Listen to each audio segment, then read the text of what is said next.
আপনি একটা কথা বলছিলেন যে যে অ্যাপ লোনের জায়গায় অনেকগুলো জিনিস রয়েছে, যেমন ক্রেডিট কার্ডস, বিভিন্ন ধরনের পার্সোনাল লোনের অফার, ফোন আসতেই থাকে প্রতিদিন। তারপর গিয়ে এখন এসছে এই অ্যাপ লোনের ব্যাপারটা। জেনজি যারা সত্যি তাদের কিছু কিছু শখ পূরণের জন্য টাকা প্রয়োজন, বাট বাড়ি থেকে পায় না, বা টুকটাক একটা কোনো কাজকর্ম করছে যেটা বিদেশে খুব মানে পড়াশোনা করতে করতে তারা কোনো একটা ক্যাফেতে বা এতে ওতে কাজ করে, কিন্তু ভালো প্ল্যান এখানে সেটা খুব কম দেখতে পাই। তো তাদের তো টাকা প্রয়োজন, অবভিয়াসলি প্রয়োজন, তার জন্য তাদের কাছে প্রলোভন হচ্ছে অ্যাপ লোনটা। কারেক্ট। খুব সহজ, এবং একটু অল্প অল্প টাকা পয়সা দেওয়া, সেটা শোধ করা।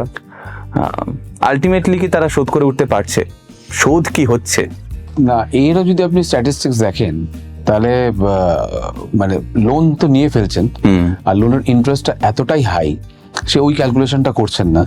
কারণ তার ইনকামের সঙ্গে তার ওই পে অফ করার যে যে প্যারিটিটা, সেটা যদি ঠিকঠাক না হয় তাহলেই তো গন্ডগোলটা হয়। তাই জন্য এক তো লোন নিল সে, আবার এই লোনের ইএমআই দেওয়ার জন্য আবার বন্ধুকে ফোন করে বলছে যে আমাকে 2,000-5,000 টাকা পাঠা।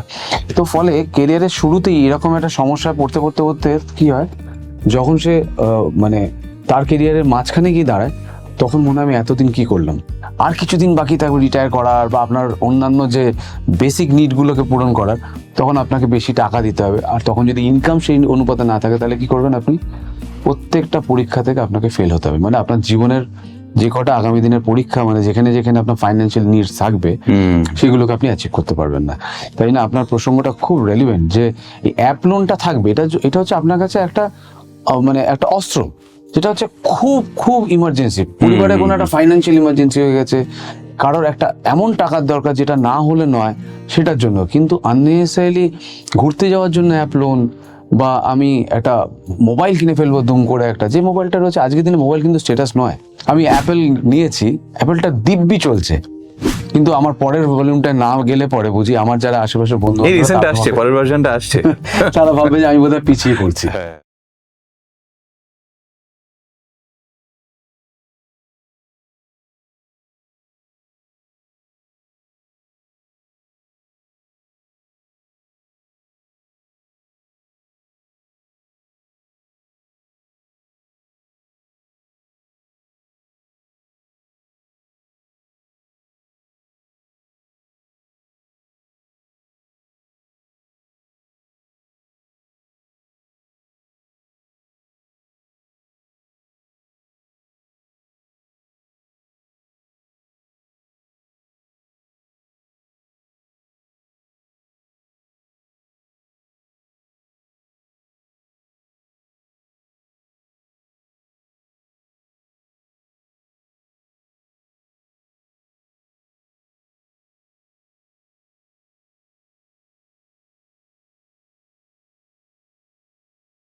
আপনি একটা কথা বলছিলেন যে যে অ্যাপ লোনের জায়গায় অনেকগুলো জিনিস রয়েছে, যেমন ক্রেডিট কার্ডস, বিভিন্ন ধরনের পার্সোনাল লোনের অফার, ফোন আসতেই থাকে প্রতিদিন। তারপর গিয়ে এখন এসছে এই অ্যাপ লোনের ব্যাপারটা। জেনজি যারা সত্যি তাদের কিছু কিছু শখ পূরণের জন্য টাকা প্রয়োজন, বাট বাড়ি থেকে পায় না, বা টুকটাক একটা কোনো কাজকর্ম করছে যেটা বিদেশে খুব মানে পড়াশোনা করতে করতে তারা কোনো একটা ক্যাফেতে বা এতে ওতে কাজ করে, কিন্তু ভালো প্ল্যান এখানে সেটা খুব কম দেখতে পাই। তো তাদের তো টাকা প্রয়োজন, অবভিয়াসলি প্রয়োজন, তার জন্য তাদের কাছে প্রলোভন হচ্ছে অ্যাপ লোনটা। কারেক্ট। খুব সহজে এবং একটু অল্প অল্প টাকা পয়সা দেওয়া, সেটা শোধ করা। আলটিমেটলি কি তারা শোধ করে উঠতে পারছে? শোধ কি হচ্ছে না, এরও যদি আপনি স্ট্যাটিস্টিক্স দেখেন তাহলে মানে লোন তো নিয়ে ফেলছেন, আর লোনের ইন্টারেস্টটা এতটাই হাই, সে ওই ক্যালকুলেশনটা করছেন না। কারণ তার ইনকামের সঙ্গে তার ওই পে অফ করার যে প্যারিটিটা, সেটা যদি ঠিকঠাক না হয় তাহলেই তো গন্ডগোলটা হয়। তাই জন্য এক তো লোন নিল সে, আবার এই লোনের ইএমআই দেওয়ার জন্য আবার বন্ধুকে ফোন করে বলছে যে আমাকে 2,000-5,000 টাকা পাঠা। তো ফলে কেরিয়ারের শুরুতেই এরকম একটা সমস্যায় পড়তে পড়তে পড়তে কি হয়, যখন সে মানে তার কেরিয়ারের মাঝখানে গিয়ে দাঁড়ায়, তখন মনে হয় আমি এতদিন কি করলাম, আর কিছুদিন বাকি থাকবে রিটায়ার করার বা আপনার অন্যান্য যে বেসিক নিডগুলোকে পূরণ করার, তখন আপনাকে বেশি টাকা দিতে হবে। আর তখন যদি ইনকাম সেই অনুপাতে না থাকে, তাহলে কি করবেন আপনি? প্রত্যেকটা পরীক্ষা থেকে আপনাকে ফেল হতে হবে। মানে আপনার জীবনের যে কটা আগামী দিনের পরীক্ষা, মানে যেখানে যেখানে আপনার ফাইন্যান্সিয়াল নিডস থাকবে, সেগুলোকে আপনি অ্যাচিভ করতে পারবেন না। তাই না, আপনার প্রসঙ্গটা খুব রেলিভেন্ট যে এই অ্যাপ লোনটা থাকবে, এটা হচ্ছে আপনার কাছে একটা মানে একটা অস্ত্র, যেটা হচ্ছে খুব খুব ইমার্জেন্সি। পরিবারে কোনো একটা ফাইন্যান্সিয়াল ইমার্জেন্সি হয়ে গেছে, কারোর একটা এমন টাকার দরকার যেটা না হলে নয়, সেটার জন্য। কিন্তু আননেসেসারিলি ঘুরতে যাওয়ার জন্য অ্যাপ লোন, বা আমি একটা মোবাইল কিনে ফেলবো দুম করে, একটা যে মোবাইলটা রয়েছে আজকের দিনে, মোবাইল কিন্তু স্ট্যাটাস নয়। আমি অ্যাপেল নিয়েছি, অ্যাপেলটা দিব্যি চলছে, কিন্তু আমার পরের ভলিউমটা না গেলে পরে বুঝি আমার যারা আশেপাশের বন্ধু আসছে, পরের ভার্সনটা আসছে, তারা ভাববে যে আমি বোধহয় পিছিয়ে পড়ছি। হ্যাঁ, আপনি আইফোনের কথা বলছিলেন। অধিকাংশ ছেলে মেয়ে এটা বোঝে না যে তার যা রোজগার সেই অনুপাতে তার কত টাকা দামের ফোন থাকা উচিত তার কাছে। মানে একটা কথা আপনারা বারংবার বলেন, আমি বিভিন্ন ক্ষেত্রে শুনেছি,